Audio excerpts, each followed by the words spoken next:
Buenas tardes. Gracias por estar una vez más en esta, su programación en español del Canal 17, Opiniones. Y les saluda Pedro Corzo, periodista de Radio Martí. Estamos muy próximos a fin de año. Realmente uno tiende a hacer una evaluación de los acontecimientos y también, pues, mirar cuáles son las perspectivas de futuro. En esta ocasión he invitado a un escritor, periodista, analista político, un hombre realmente diverso y con capacidad y conocimiento para tratar el tema de hoy. ¿Cuál es el tema de hoy? En base a eso, que estamos próximos al fin de año, lo invité para evaluar cuál es el legado del castrochavismo, de esa mezcla, en mi opinión, horrenda de la política latinoamericana, que no es nada más ni nada menos que el reflejo de las ambiciones políticas, económicas, de líderes del hemisferio, dos en particular, pero a lo que hay que sumar la desidia, la negligencia, la cobardía de muchos gobiernos latinoamericanos que no han sido solidarios con los pueblos oprimidos. Para abordar este tema peliagudo, difícil y que considero va a generar ciertos debates, al menos entre nosotros mismos, he invitado a alguien que ustedes conocen, a un miembro de esta casa, al periodista venezolano, al político venezolano, Alexis Ortiz. Gracias, Alexis. Un gran placer, mi hermano, estar contigo una vez más aquí. Alexis, hablábamos de evaluar, de hacer un análisis crítico, y cuando se habla de crítica es lo positivo y lo negativo, un análisis crítico del legado del castrochavismo. Fidel Castro llegó al gobierno de Cuba en 1959.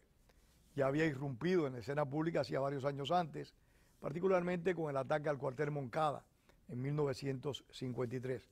Un fraude histórico, pero eso es tema de los programas de mi colega José Antonio Albertini. Ese no es el tema. El poder de Castro, que vamos a arribar ya a 60 años, porque aunque Castro no exista, el castrismo lamentablemente lo ha sobrevivido, o sea, al menos hasta el momento. Y también el legado chavista, porque aunque Chávez también por suerte desapareció, hay que considerar que hay su trabajo o su falta de trabajo y su espíritu destructivo como el de Fidel Castro, pues han dejado un legado que algunos analistas, muchos venezolanos en particular, identifican como el castrochavismo. Háblanos, exponnos tus perspectivas de cuál es el legado del castrochavismo.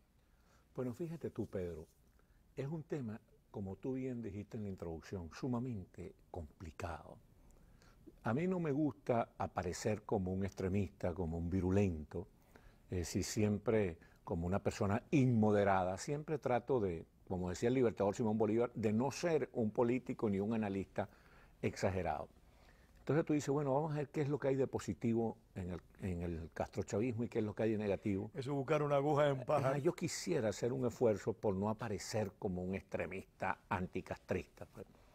Pero realmente es sumamente difícil. Yo podría decir que a Castro hay que reconocerle que fue un demagogo portentoso, muy astuto, un hombre, un orador realmente seductor para las masas, para la gente, para la parte de las masas más ingenuas e incluso para muchos líderes, porque una de las cosas curiosas es que Fidel Castro lograba seducir a alguna gente que se supone que tenía mucho criterio y que no tenía que dejarse manipular por un personaje como él, pero lo lograba.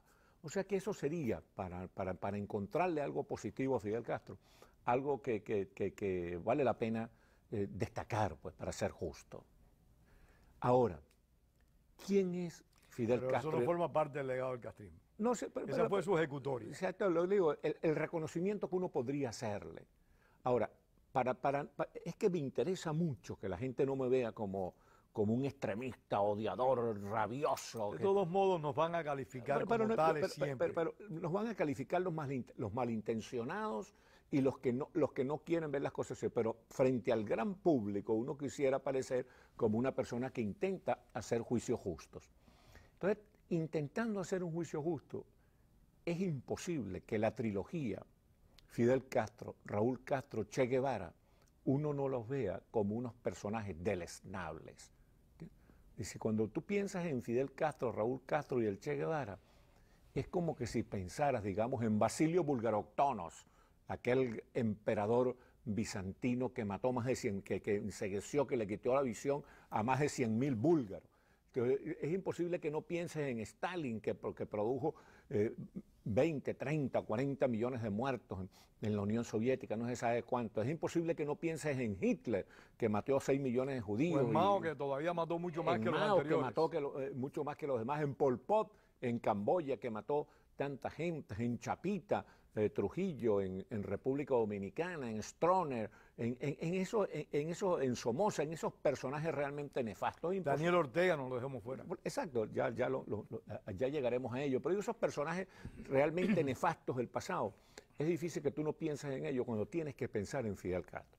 Fidel Castro llega al poder mediante una enorme operación de engaño que hizo que todo el mundo en el continente se entusiasmara. Y perdóname, Alexis, para evitar una confusión en los televidentes, no estamos hablando de Castro ni de Chávez en las visiones nacionales de ambos, sino estamos hablando del legado hemisférico, si es que existe, de los dos. O sea, la proyección que le estamos dando a este programa de hoy no tiene nada que ver ni con Cuba ni con Venezuela, sino que son dos personajes, Fidel Castro y Hugo Chávez, que trascienden su nacionalidad por la gestión política intensa que desarrollaron. Y en el caso de Fidel Castro tuvo influencia tricontinental, porque Fidel Castro intentó desbaratar la democracia latinoamericana.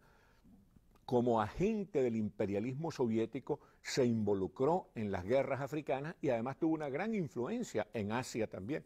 De tal manera porque estamos hablando de un tipo de una proyección internacional perversa, pero una proyección internacional cierta, muy cierta, indiscutible, que no se puede discutir. Entonces Fidel Castro llega mediante, como decíamos, mediante una gran operación de engaño, llega al mando en Cuba y lo primero que se propone, en lugar de proponerse la consolidación democrática de su régimen, en lugar de proponerse la solución de los problemas que pudiera tener Cuba, materiales y de todo tipo en ese momento, entonces lo que se propone es exportar la revolución, tratar de implantar su revolución en todo el continente. Y primera vez creo que lo he pensado con anterioridad, pero primera vez que lo voy a expresar. Yo creo que en eso Castro se pareció mucho a León Trotsky, que siempre creyó que era necesario una revolución eterna y a la vez exportar el proyecto soviético, a diferencia de Stalin, que siempre buscaba el fortalecimiento del poder soviético dentro de las estructuras de la extinta URSS. Sí, era la revolución en Rusia y lo que llamaba León Trotsky la revolución permanente. Sí. Pero ambos personajes bastante deleznables, sí, ¿no? Sí, Ambos sin personajes. duda alguna, muy despreciables los dos.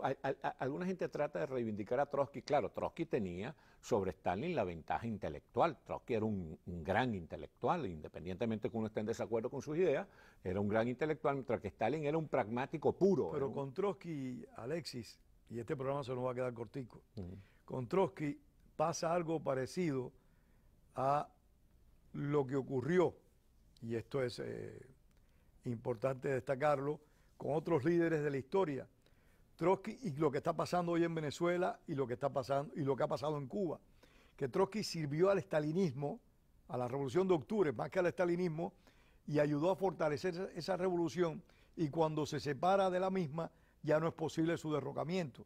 Por eso tenemos tantos dirigentes políticos venezolanos y militares también, y dirigentes políticos cubanos y militares que en su momento se separaron de los modelos que defendieron, pero lamentablemente, aunque se separaron, habían ayudado en su momento a construir esas dictaduras. Sí, señor, y ya se habían convertido en un proceso irreversible, sí. Ya no se podía hacer nada. Entonces Castro jugó a exportar la revolución por Latinoamérica. ¿Y qué hizo Fidel Castro? Fidel Castro aprovechó la ayuda soviética para financiar, entrenar y promover en varios países de Latinoamérica la revolución comunista. Pues. Entonces, los países que a él más le interesaba en principio, el país que más le interesaba capturar para la revolución era Venezuela. Siempre fue Venezuela. Si no por nada especial, sino porque Venezuela tiene una posición geográfica privilegiada, es la puerta de entrada a la América del Sur. Te interrumpo de nuevo y me perdonas una vez más. Yo creo que también por la función simbólica de Venezuela. Claro, eso es lo que yo El decía. hecho de Simón Bolívar, históricamente para Castro, era un punto de atracción muy grande. Claro, y además el hecho de que la persona quizás que más veneró y más promovió la imagen de Simón Bolívar en América fue José Martí. Sin duda alguna. Entonces había una gran conexión, una gran conexión espiritual histórica entre Cuba y Venezuela, porque Simón Bolívar fue la inspiración de la independencia americana y en consecuencia la inspiración de la independencia de Cuba, y así la reconoció Nosotros tenemos una compilación que se llama Rayos y Soles de Bolívar. Exactamente, así lo reconoció el apóstol Martí. Pero además de la posición estratégica, geográfica, privilegiada de Venezuela como puerta de entrada de la América del Sur, además de la identificación, digamos, ideológico-espiritual, libertaria entre los emancipadores de Cuba y de Venezuela, la gente libertaria de Cuba y Venezuela, había el hecho de que Venezuela tenía el petróleo que le iba a permitir a Fidel Castro financiar el proceso revolucionario o esa pesadilla revolucionaria, esa fantasía revolucionaria con la cual él estaba comprometido. Entonces él ingresa en Venezuela con sus guerrilleros, entrena a la gente, entrena a los guerrilleros, convence al Partido Comunista Venezolano de que la salida es la salida guerrillera. La teoría del foco guerrillero de el Che Guevara, promovida por Regis Debray, por el filósofo francés, la desparraman por toda Latinoamérica, le hacen creer a los jóvenes de la izquierda latinoamericana, sobre todo a los jóvenes líderes estudiantiles, le hacen creer que donde se crea un foco revolucionario, eso se va a expandir, se va a desparramar por todo. La victoria es irremediable. Exacto, la victoria es irremediable. Entonces, bueno, ellos entran en Venezuela, promueven ese tremendo disparate que crea tanta muerte, tanta desolación, tantos problemas en Venezuela, pero se tropiezan con una figura histórica gigantesca con la cual ellos no contaban, que era el presidente venezolano Rómulo Betancourt. Rómulo Betancourt, que era un hombre de mucho criterio, que venía de regreso de la izquierda, que tenía una comprensión tremenda de lo que era el alma criolla, no solo venezolana, sino latinoamericana, y que era un comprometido, Rómulo Betancourt, además un hombre muy culto. Y era uno de los pocos políticos latinoamericanos con visión hemisférica. Exactamente, era un hombre comprometido con la democracia continental. Sí. Rómulo Betancourt pensaba, como Bolívar, que la patria es América, toda la América, porque es importante que se sepa que esa frase no es del Che Guevara, que la patria es la América, es una frase de Bolívar que la recogió, entre otros, Rómulo Betancourt. Entonces, Rómulo Betancourt derrota política y militarmente a la guerrilla comunista. El ejército venezolano, del cual era el comandante en jefe Rómulo Betancourt como presidente de la República, y los partidos políticos venezolanos principales, Acción Democrática y COPEI, derrotan política y militarmente a la guerrilla de Fidel Castro. Fidel Castro salió con las tablas en la cabeza. Después lo intentó en Bolivia con el Che Guevara y también fue derrotado. Lo intentó en Argentina con los grupos esos lo intentó en todo el hemisferio, los Tupamaros, los Montoneros, en todas partes, en Chile, hasta en Brasil con la Arcada. Exactamente. Entonces, claro, después de haber sufrido esa derrota en Venezuela, ya la guerrilla no tenía posibilidades en el resto del continente y era una cuestión absolutamente impertinente desde el punto de vista político. Entonces Fidel Castro se repliega y entonces busca tener unas buenas relaciones con los países del continente. Allí cayeron nuestros líderes en toda Latinoamérica en la trampa, porque Fidel Castro era muy astuto. Entonces comenzaron a reconocer al gobierno cubano.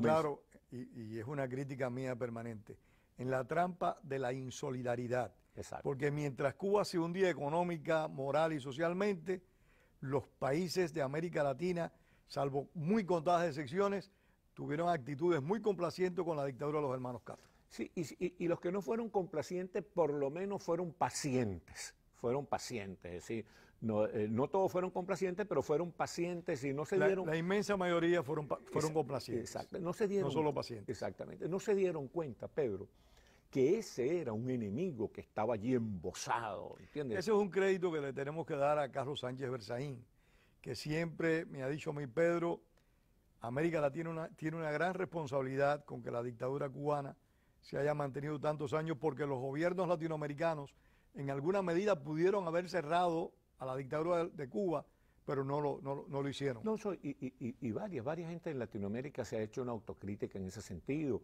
Por ejemplo, en Venezuela, Ramón Guillermo Aveledo, Gustavo Tarrericeño. Pero Ramón Guillermo Aveledo siempre fue muy solidario con la causa democrática cubana. Sí, muy solidario. Hay que decirlo. Y en general gente incluso que viene del comunismo y que son del sector cultural, como Telman Urgelles, el cineasta venezolano. Esa gente que hoy en día se hacen una autocrítica. Teodoro Pekov, que murió recientemente, que en paz descanse, que él sí enfrentó muy fuertemente a Fidel Castro, porque Teodoro Pekov y Fidel Castro desde muy temprano se convirtieron en rivales, porque Teodoro Pekov desde el comunismo estaba tratando de avanzar hacia el socialismo democrático y Fidel Castro le reprimía. Yo creo que eran dos personalidades también incompatibles, más allá de las diferencias ideológicas. Porque Teodoro Pekov era un intelectual de altísimo calibre, sí, y además era un tipo que se atrevía a cambiar de posición, tenía coraje para cambiar de posición, tenía coraje para ser autocrítico, mientras que Fidel Castro creía que él era perfecto y que lo que estaba haciendo era perfecto, que él no tenía que corregir nada, que los otros eran los que estaban equivocados. Cuestión que es característico de la gente de mentalidad fascista, y el comunismo es una expresión del fascismo. Entonces la gente de mentalidad fascista, lo primero es que no tienen ninguna duda, que ellos creen que son perfectos. No me acuerdo si era Popper o Jean-François Revel decía, o Einstein, uno de los tres, que el drama de la modernidad es que la gente inteligente tiene duda, la gente inteligente y democrática tiene duda, y la gente dictatorial... Rebelde en la tentación totalitaria. Sí, rebelde en la tentación totalitaria. No tienen ninguna duda. Ellos creen que realmente lo que ellos están haciendo es perfecto. Entonces, bueno, pasó un periodo... El tiempo está pasando, sí, nos quedan nada más que 10 minutos de programa. No, lo que te digo, que pasó un periodo en el cual Fidel Castro, como quien dice, entre comillas, se quedó tranquilo, hasta que apareció este sujeto realmente abominable para la historia de América Latina, que fue Hugo Chávez. Porque Hugo Chávez fue conducido a Cuba, parece que por Alí Rodríguez Araque, otro que murió recientemente, un comunista. Ese sí que no descansa en paz. No, ese no puede descansar en paz porque hizo mucho daño. Entonces Alí Rodríguez Araque llevó a Chávez y Luis Miquelena y esta gente que acompañaba, Alfredo Peña y todo, llevaron a Chávez a conocer a Fidel Castro. ¿Tú no crees que Chávez estaba ya? Déjame decirte esto. Entonces Chávez se enamoró como una quinceañera de Fidel Castro. Fue algo realmente... era vergonzoso. Vergonzoso. La dependencia de Castro era vergonzosa. Bueno, cuando Fidel Castro se iba de Venezuela, por ejemplo, que hizo una visita a Venezuela, cuando el avión, Chávez le tiraba besos al avión. Era una cuestión realmente extraña, ese enamoramiento, esa seducción. ¿Tú sabes que ese tipo de relación estrecha existió en su momento al principio entre Adolfo Hitler y Benito Mussolini? Claro. Y Adolfo Hitler sentía hacia Benito Mussolini, qué paradoja, sí, y es muy parecido a lo de Cuba. Alemania es una nación mucho más poderosa que Italia, Hitler era mucho más poderoso que Mussolini, sin embargo, Hitler admiraba profundamente a Mussolini. Y en el caso de Hugo Chávez se parece mucho. Chávez sentía una gran admiración y una gran dependencia. Porque Mussolini y Fidel Castro se parecían mucho en el gran show, en lo histriónico. ¿Entiendes? Si avanzo, síganme, si retrocedo, mátanme. Aquel tipo de discurso realmente grandilocuente, aquel tipo de discurso del showman. Entonces, fíjate tú, sale Fidel Castro de esa supuesta tranquilidad gracias a Chávez, porque él encuentra quien le financie la penetración de su ideología comunista en el resto del continente. Entonces, a través de Chávez, él toma el control de Bolivia, bueno, toma el control de Venezuela, pero de una manera asquerosa, pero toma el control de Bolivia, toma el control de Bolivia con Evo Morales. Controles que han sobrevivido. Exacto, el control que han sobrevivido hasta ahora, algunos han caído, pero otros han sobrevivido.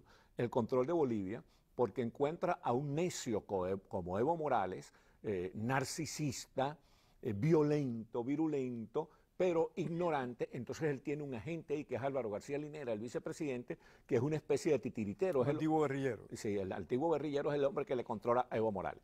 En Ecuador se vale del narcisismo también y la prepotencia y la grosería de Rafael Correa y toma el control de Ecuador. En Honduras utiliza a Mel Zelaya. En Paraguay utiliza al obispo Lugo. En Argentina utiliza a la parejita Kirchner. Y entonces logra meterse por distintos lados. Y en Nicaragua utiliza que era su aliado más viejo, aclaremos. Exactamente. Que había recibido entrenamiento y preparación en Cuba, según información. Exactamente. Todo ese grupo de lo que llamaban los 9 comandantes sandinistas, pues, ¿no? En los años 80. Entonces, vuelve Fidel Castro, tiene como un renacimiento, como el ave fénix, y vuelve a conseguir la condición de líder continental, valiéndose de la tecnología de represión y espionaje cubana, muy favorecida porque a la caída del bloque soviético, los espías de la KGB soviética y los espías de la Stasi de Alemania Oriental van a reforzar el aparato de espionaje cubano. Entonces, prevalido de ese aparato de represión y de espionaje cubano y del financiamiento petrolero venezolano, Fidel Castro logra de nuevo penetrar en distintos países del continente y crear los problemas que ha creado. En Venezuela la gran tragedia, lo que está viviendo Venezuela es la tragedia más espantosa de toda su historia, gracias a la aplicación del modelo comunista cubano, que ya hemos dicho muchas veces en este y otros programas, que el modelo comunista siempre produce ruina moral, ruina económica, ruina política, ruina, bancarrota de todo tipo. Y entonces Fidel Castro logra ese control, pero ese control se ha ido perdiendo. Ya los Kirchner están, no solamente ya no están, Kirchner y Lula, que también era un gran aliado de Fidel Castro, se nos había olvidado, ya no solamente no están en sus países, sino que están siendo investigados por corruptos, por bandidos, porque terminaron... Y algunos como Lula están condenados, son convictos. Exactamente, ya se sabe que son unos bandidos. El obispo Lugo estalló en Paraguay, Mel Zelaya estalló en Honduras, Rafael Correa está siendo investigado por bandido también. De tal manera, pues, Ollanta Humala, que era otro que estuvo más o menos en ese sector, ya también está siendo investigado por bandidos. O sea que estamos viviendo en este momento una situación en la cual... De la señora Cristina Fernández ni hablemos. Eso es lo que estoy diciendo, está siendo investigada por el bandidaje, es algo horrible, todas las malandrerías que hicieron su marido y ella en Argentina. Entonces, en este momento, nosotros hay una situación como para un prudente, un cuidadoso optimismo, porque es evidente que hay un retroceso de eso que enmascararon con el nombre, de ese comunismo que enmascararon con el nombre de socialismo del siglo XXI. Tenemos una preocupación grave, importante, que es México. México es un país líder del continente. Yo creo que junto con Argentina y Brasil, los países líderes del continente, México es uno de los países líderes del continente. Entonces, estamos ahorita en una expectativa curiosa, por no decir vigilante, con respecto a Andrés Manuel López Obrador. El solo hecho, por ejemplo, de que haya invitado a su toma de posición a Nicolás Maduro, ya comienza a anunciar, aparte de otras decisiones extrañas que está tomando, ya comienza a anunciar que en México viene un gobierno populista, un gobierno que podría hacer retroceder históricamente a México como retrocedieron Bolivia con Evo Morales, Ecuador con Rafael Correa y sobre todo Venezuela con Chávez y Maduro. Y Cuba con Fidel Castro. Hay que mirar... Estamos hablando de Cuba como director de orquesta, pero claro que Cuba ha sido un desastre desde el mismo momento en que el drama humano que está viviendo en Venezuela, ese drama humano se vivió en Cuba en la década del 60. Claro. Ese número de personas que no cesaba en abandonar el país. Es más, en el año 1980, 125.000 personas salieron de Cuba de un golpe por el famoso Mariel. Sí. Hay que recordar, y ahí es donde yo enfatizo la complicidad del liderazgo político latinoamericano, pero también del liderazgo sindical, intelectual, académico, porque callaron ante los abusos de la dictadura de los hermanos Castro Y ese silencio cómplice, está cobrando espacios.